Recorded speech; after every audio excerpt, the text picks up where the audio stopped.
Nah, guys, kembali lagi di channel Aprisitorus, di mana channel ini akan memberikan diri kamu suatu informasi baik dari pekerjaan, asmara, keuangan, serta kehidupan diri kamu secara general.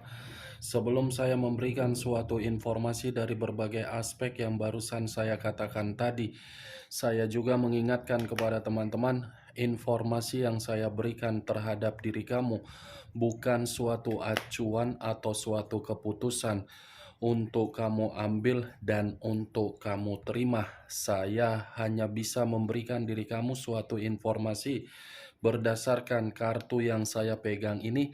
Diri kamu hanya bisa berencana terhadap kehidupan kamu, akan tetapi di balik dari informasi dan perencanaan tersebut, lagi-lagi yang menentukan adalah Sang Pencipta.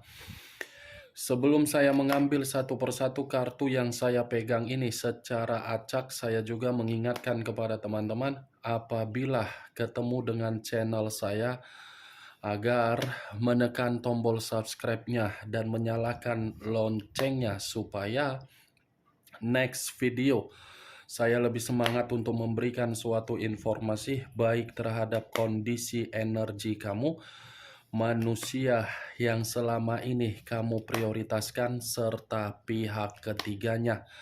Oke Wageng, sama seperti biasanya, saya tidak memiliki judul atau topik yang akan saya angkat atau yang akan saya bahas, tetapi saya akan berusaha untuk berbagi cerita dari setiap kartu yang akan saya ambil nanti secara acak.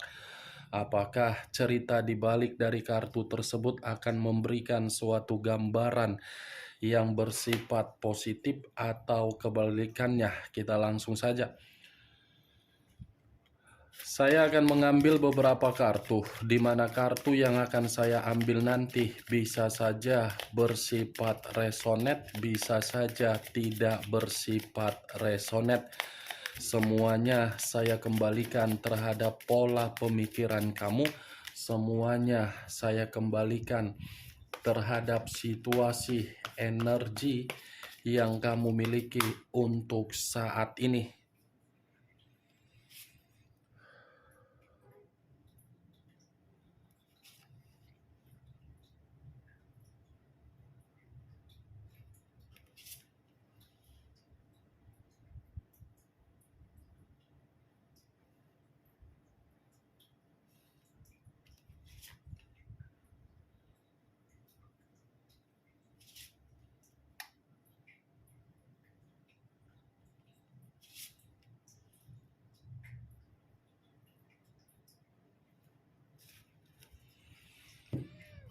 Nah guys, di depan saya ini sudah ada beberapa kartu yang sudah saya ambil secara acak satu persatu dari tumpukan kartu yang saya pegang tadi. Apakah informasi atau cerita di balik dari kartu yang ada di depan saya ini akan memberikan suatu gambaran yang bersifat positif atau kebalikannya? Kita langsung terhadap kartu pertama. Muncul kartu ini. Sekali lagi saya mengatakan, muncul kartu yang saya pegang ini. Di mana kemunculan kartu yang saya pegang ini seperti memberikan suatu isyarat atau berbicara terhadap kondisi satu energi, yang dimana kondisi energi tersebut untuk saat ini saya melihat dan saya merasakan sepertinya ada satu bentuk pergerakan, tetapi bentuk pergerakan ini tergantung bagaimana suasana pembawaan secara perasaan. Kenapa saya mengatakan tergantung bagaimana pembawaan dari kondisi perasaan? Karena kondisi perasaan tersebut masih saja merasa sangat begitu sensitif. Dari unsur kesensitifan tersebut seperti membuktikan apapun yang ingin dilakukan semuanya atas dasar keterpaksaan ataupun kasihan. Kasihan dalam arti apa? Kalaupun memang ada orang yang diprioritaskan, memberikan komunikasi, di mana komunikasi tersebut ingin bertemu atau ingin meminta maaf, respon yang akan diberikan karena memang kasihan saja.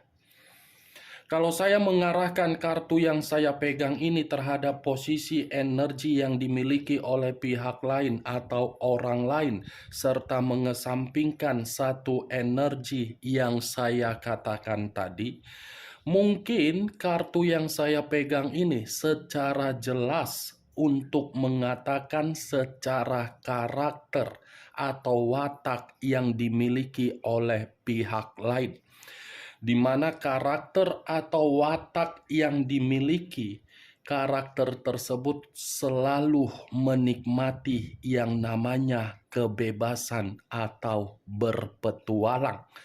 Berpetualang dalam arti apa? Kalaupun memang ada satu komitmen yang sudah terikat, belum tentu komitmen yang sudah terikat tersebut membuktikan pihak lain betah di dalam komitmen tersebut. Apa yang barusan saya katakan tadi bisa saja mengarah terhadap posisi energi kamu, dan apa yang barusan saya katakan tadi bisa saja mengarah terhadap manusia tersebut. Akan tetapi, sebelum saya memberikan suatu informasi terhadap kemunculan kartu yang saya pegang ini, terlebih dahulu saya akan mengarah terhadap diri kamu sebelum saya mengarah terhadap manusia tersebut. Sebelum saya mengarah terhadap manusia itu, terlebih dahulu saya akan mengarah terhadap diri kamu.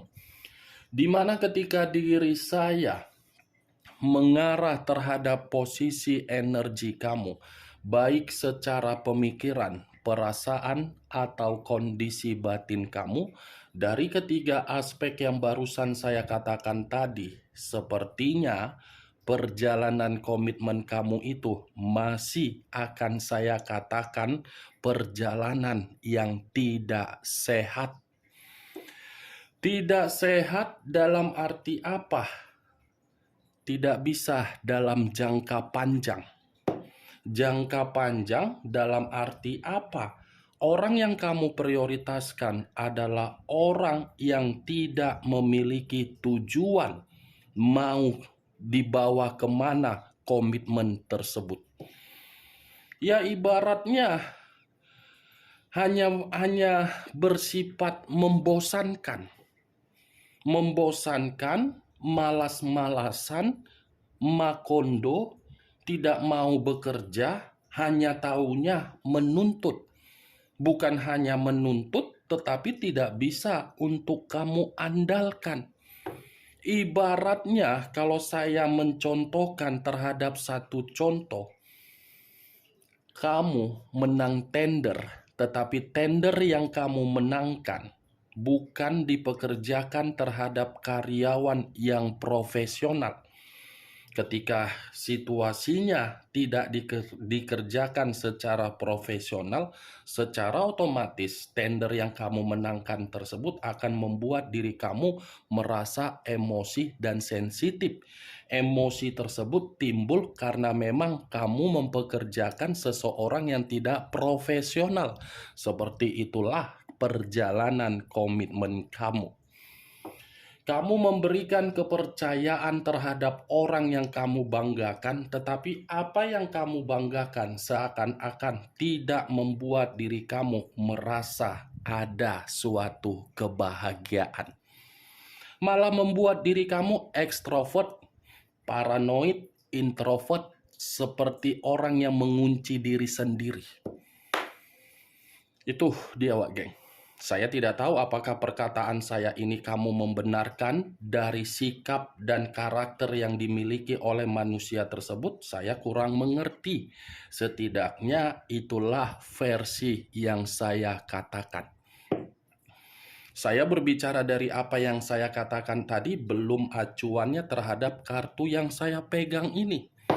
Kalau acuannya dari kartu yang saya pegang ini, saya lemparkan kembali di dalam perjalanan komitmen kamu, ya lagi-lagi saya akan mengatakan, kamulah yang memiliki pemikiran yang begitu sangat dewasa. Pemikiran dewasa dalam kategori apa? Kamu sudah menyadari manusia tersebut terlalu banyak kesalahan. Tetapi kesalahan yang dia berikan di dalam komitmen kamu, kamu berusaha untuk mengesampingkan kekecewaan kamu, dan kamu masih memahami dan mengerti akan manusia tersebut, tetapi lagi-lagi manusia itu masih saja menganggap dirinya lah yang paling penting di dalam komitmen kamu. Ya kan? Kamu lebih mengesampingkan situasi kekecewaan kamu kan dari kesalahan dia. Tetapi itu pun salah yang saya lihat dari diri kamu. Kalau kamu terus-menerus seperti itu, percuma pemikiran kamu yang selalu dewasa. Kedewasaan kamu itu akan membuat diri kamu tumbang sendiri, runtuh sendiri, karena memang secara energi siapapun pasti memiliki titik kesabaran. Kartu pertama yang saya pegang ini adalah kartu Page of Wands, tongkat. Ibaratnya kamu memiliki tongkat yang kamu miliki, kamu serahkan terhadap orang yang kamu percayai, tetapi ketika kamu menyerahkan tongkat tersebut, justru tongkat itu malah dipatahkan. Dipatahkan dalam arti apa? Dimanipulatif, seperti memiliki mulut yang begitu sangat kasar, tidak bisa mengendalikan emosi, taunya hanya mengamuk, taunya hanya memberikan tuntutan, taunya tidak memberikan suatu sikap yang bisa untuk kamu banggakan. Ini Dewa G. Saya akan mengatakan komitmen kamu itu adalah situasi yang paling buruk yang kamu jalankan. Keburukan tersebut lagi-lagi bukan karena diri kamu, sekalipun diri kamu yang membuat situasi tersebut, karena memang diri kamu sudah muak, sudah ilfil, sudah jijik. Ini manusia kapan berubah? Ini manusia kapan bisa menghargai? Ini manusia kapan bisa mengayomi? Ini manusia kapan bisa mengubah kebebasan atau petualangan dia untuk berdiam diri terhadap satu komitmen terhadap diri kamu? Makanya saya tadi mengatakan perjalanan komitmen kamu itu adalah perjalanan yang tidak bisa untuk jangka panjang. Karena manusia itu terlalu banyak menipu diri kamu. Terlalu banyak membuat energi positif kamu atau pikiran kamu tidak bahagia. Sampai di sini bisa kamu terima secara logika? Ya, kalau menurut diri kamu bisa kamu terima secara logika, silakan angkat. Tetapi kalau menurut diri kamu tidak bisa kamu terima secara logika, ya tidak usah kamu angkat. Anggap saja apa yang saya katakan tadi sebagai gibahan yang tidak berfaedah, gibahan yang tidak berkualitas. Setidaknya kamu sudah mengetahui komitmen kamu tidak sehat.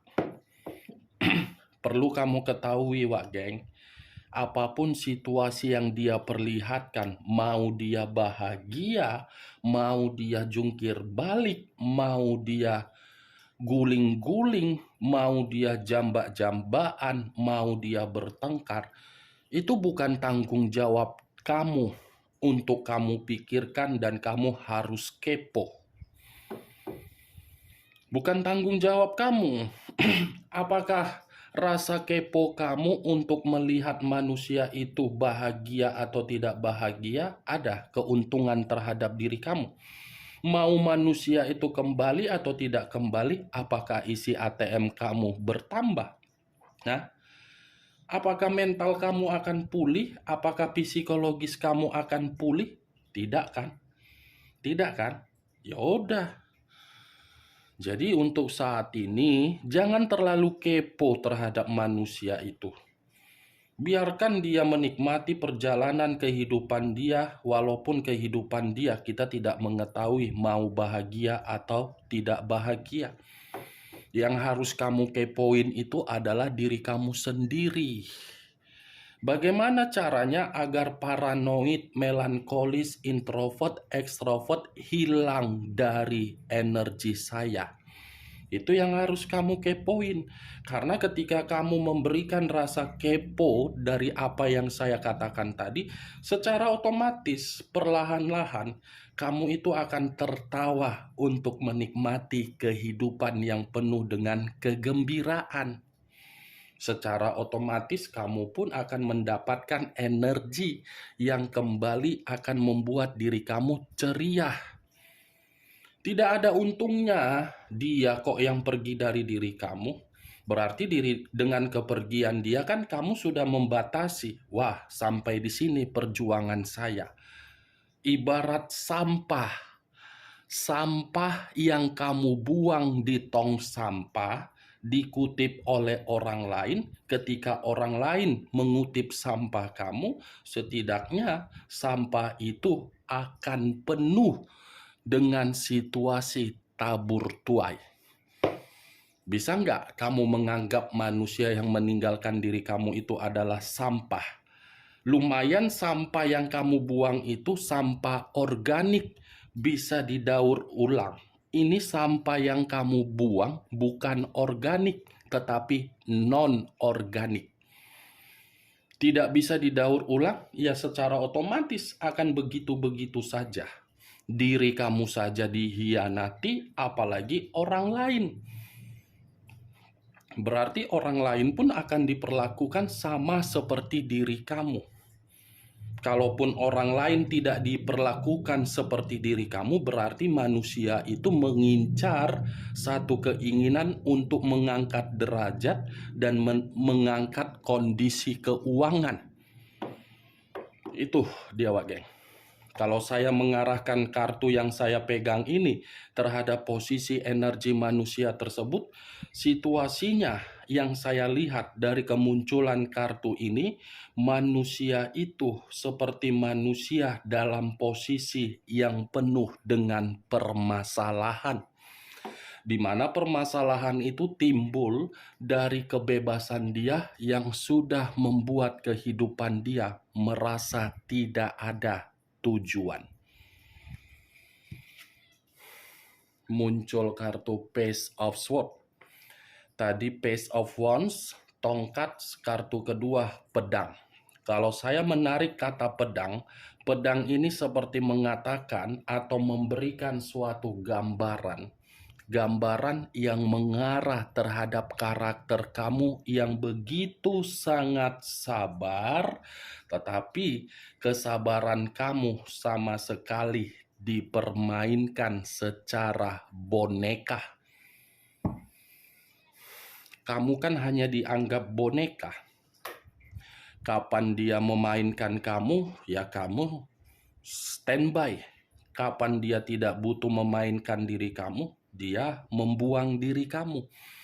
Kamu menyadari situasi tersebut. Saya yakin kamu menyadari situasi tersebut, tetapi situasi tersebut kamu tidak peduli. Yang penting perasaan kamu yang kamu utamakan. Saya yakin kamu mengetahuinya, tetapi ya sudah terlanjur kan? Baru saat ini kan kamu sadar. Kan? Kesabaran kamu ditipu, kesabaran kamu seperti tidak memberikan kebutuhan secara mental untuk mental yang nyaman, tenang. Page of Swords. Kalaupun saya mengarahkan terhadap posisi energi manusia tersebut, lagi-lagi saya akan mengatakan manusia itu dalam posisi yang tidak baik untuk saat ini. Ada orang yang mengecewakan dia. Ada orang yang seakan-akan membuat manusia itu memindahkan kepala menjadi kaki, kaki menjadi kepala. Dalam arti apa? Kondisi terburuk. muncul kartu Six of Swords. Six of Swords terdiri dari 6 pedang. Kalau saya mencoba untuk menarik satu pedang dari ke-6 pedang yang barusan saya katakan tadi, satu pedang yang saya tarik ini seperti mengatakan kesabaran kamu membalikkan kestabilan kamu. Kesabaran kamu membuat diri kamu tidak mendapatkan kelegaan. Kesabaran kamu justru membuat diri kamu menangis. Kesabaran kamu seperti membuat diri kamu terluka. Kesabaran kamu seperti tidak membuat diri kamu menerima kemajuan. Kesabaran kamu seperti sangat sulit untuk bergerak mendapatkan kemajuan.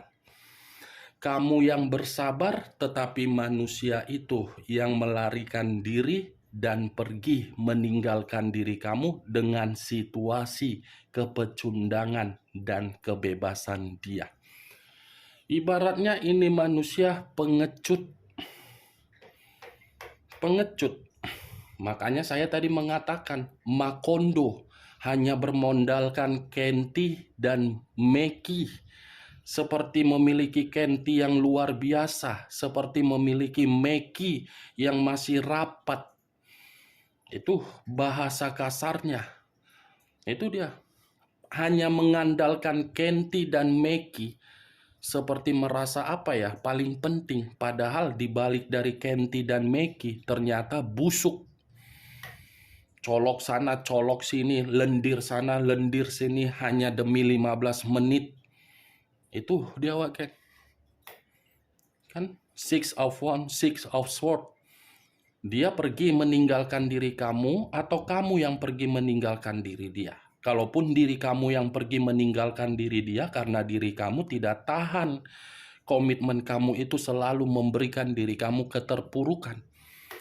Kalau saya mengarahkan kartu Six of Swords ini terhadap posisi energi kamu, energi dari manusia tersebut, saya rasa perjalanan yang dia lakukan itu mengabaikan diri kamu. Biarkan sajalah dia menikmatinya. Ya, Wage. Jangan kamu pikir-pikirkan lagi. Perjalanan dia itu akan membuat diri dia mandek. Mandek dalam arti terhambat. Muncul kartu The Fool. The Fool banyak arti, tetapi saya menarik 2 arti saja, resiko dan kebebasan. Resiko dan kebebasan atau kebodohan. Dari apa yang saya katakan, saya menyarankan terhadap diri kamu, jangan pernah diri kamu ini menyalahkan diri sendiri atau mengasihani diri sendiri akibat dari perjalanan komitmen kamu. Ya, jangan menyalahkan diri sendiri. Kalau kamu sudah menyalahkan diri sendiri, itu berarti diri kamu itu seakan-akan yang benar-benar salah. Ya, Wage, bangkit dari kesalahan kamu. Daripada kamu menyalahkan diri sendiri, lebih baik kamu itu lebih bermeditasi atau introspeksi diri saja. Kalau saya mengarahkan kartu The Fool ini terhadap manusia itu, saya rasa keputusan dia meninggalkan diri kamu itu adalah keputusan yang begitu sangat bodoh. Muncul kartu The Chariot. Unsur air berlambangkan 3 zodiak, Pisces, Cancer, dan Scorpio. Kalau saya mengesampingkan ketiga zodiak tersebut, saya rasa keluarnya kartu The Chariot ini seperti mengatakan perjalanan dia itu adalah perjalanan yang akan membuat diri dia sendiri akan frustasi, dan dia akan menyadari ternyata kesalahan yang begitu sangat fatal adalah mengabaikan diri kamu. Kalau saya arahkan munculnya kartu The Chariot ini terhadap posisi energi kamu, mungkin kamu pun menganggap komitmen yang kamu lakukan terhadap manusia itu adalah perjalanan yang salah yang membuat diri kamu tidak bisa mengendalikan kehidupan kamu menjadi normal. Muncul kartu 2 cawan. Kalau saya menarik satu cawan dari kedua cawan yang barusan saya katakan, satu cawan yang saya tarik ini seperti mengatakan komitmen yang selama ini kamu lakukan adalah komitmen hanya berdasarkan kecocokan secara mitra, bukan secara koneksi antara sisi batin dan batin. Hanya sekedar kecocokan karena memang diri kamu memiliki sesuatu hal. Kalau kamu tidak memiliki sesuatu hal, mungkin manusia itu tidak mau menjalin suatu kecocokan terhadap diri kamu. Walaupun memang sudah ada hubungan pernikahan. Hubungan pernikahan itu bukan menjamin diri kamu untuk bahagia sampai kakek nenek. Buktinya situasinya kamu sudah ditinggalkan, kan? Kalau saya mengarahkan kartu dua cawan ini, hampir sama dengan posisi yang barusan saya katakan tadi. Tetapi versinya berbeda. Perjalanan yang dia lakukan berdasarkan kebodohan dia itu akan membuat diri dia menerima berbagai perselisihan, tetapi di balik dari perselisihan, manusia tersebut akan mendapatkan yang namanya suatu bentuk pelecehan atau intimidasi. Dari keenam kartu yang saya pegang ini, saya menarik satu kesimpulan, di mana kesimpulan tersebut mengatakan dia akan merasakan dampak buruk untuk dilecehkan dari perjalanan yang dia lakukan. Oke Wak Geng, hanya itu yang bisa saya berikan informasinya terhadap diri kamu dari keenam kartu yang saya pegang tadi. Sekian dulu informasinya, salam kartu tarot, salam zodiak.